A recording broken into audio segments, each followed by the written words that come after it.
Dis avec moi la culture du royaume. Je prie pour que Dieu te donne la concentration qu'il faut, que tu écoutes avec les oreilles de ton cœur et non avec les oreilles de ta tête. Je parle de notre identité parce qu'une personne qui n'a pas d'identité ne peut pas elle-même s'identifier.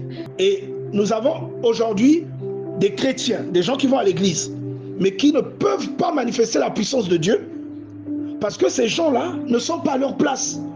Ils ne mangent pas ce qu'ils doivent manger. Ils ne vivent pas comme ils doivent vivre. Ils n'ont pas la discipline qu'ils devraient avoir. Ils n'ont pas le mode de vie qu'ils doivent avoir. Ils vont là où ils ne doivent pas aller. Ils disent des choses qu'ils ne devraient pas dire et ils regardent des choses qu'ils ne devraient pas regarder. Il y a une réalité associée à la puissance de Dieu en chacun de nous.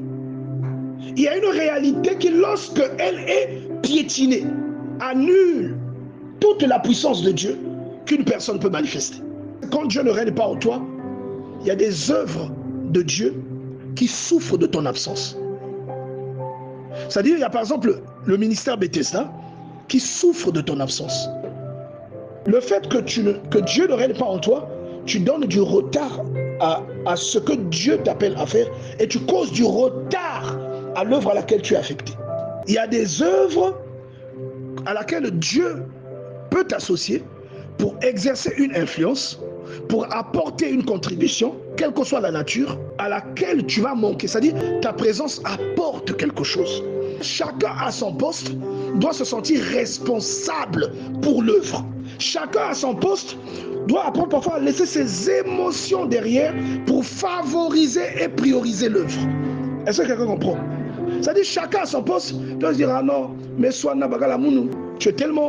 On t'a tellement dit une parole qui t'a blessé, tu es tellement triste que tu dis, ah, j'irai pas, tu restes à la maison. Toi, tu dis que je vais leur épargner la lourdeur. C'est ça ton excuse. Mais Satan, là où il est là, il va t'acclamer avec un verre de vin à côté. Bravo. Parce qu'il sait que toi, ta présence apporte quelque chose. J'aimerais que tu écoutes avec les oreilles de ton cœur. Ce sont les fondamentaux de la vie chrétienne. Avant que Dieu ne règne sur la terre, il doit régner dans les gens. Avant que Dieu ne règne dans ta maison, il doit régner en toi. Lorsque le Seigneur Jésus arrive, il annonce quelque chose de très simple. Il en fait même le thème principal de sa façon à lui de prêcher, sa prédication. Répentez-vous, car le royaume des cieux est proche. Parce qu'en réalité, le royaume des cieux, c'est le règne de Dieu. Donc, premièrement, une personne. C'est toi qui donnes à Dieu la possibilité de régner dans ta maison. Dieu aura toujours besoin de collaborer avec toi. Si Dieu ne règne pas dans les personnes qui constituent une église, cette église est faible. Dieu ne peut pas régner lorsque nous donnons accès à l'impudicité.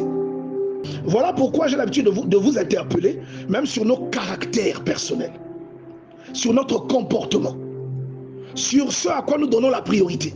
Alléluia. Amen. C'est pourquoi il fait un travail. Et c'est d'ailleurs pourquoi on passe par le baptême. Si tu nais d'eau et d'esprit, en fait, tu peux voir le royaume des cieux. C'est-à-dire la compréhension des choses de Dieu vient avec une ouverture spirituelle. Et cette ouverture dépend du spirituel, c'est-à-dire dépend d'un esprit. Cet esprit, vous le recevez quand vous naissez de Dieu, quand vous naissez du Saint-Esprit. C'est pourquoi une personne qui n'est pas née d'eau et d'esprit, il y a des sacrifices qu'elle ne peut pas faire, même quand elle sait que ces sacrifices-là sont requis par Dieu.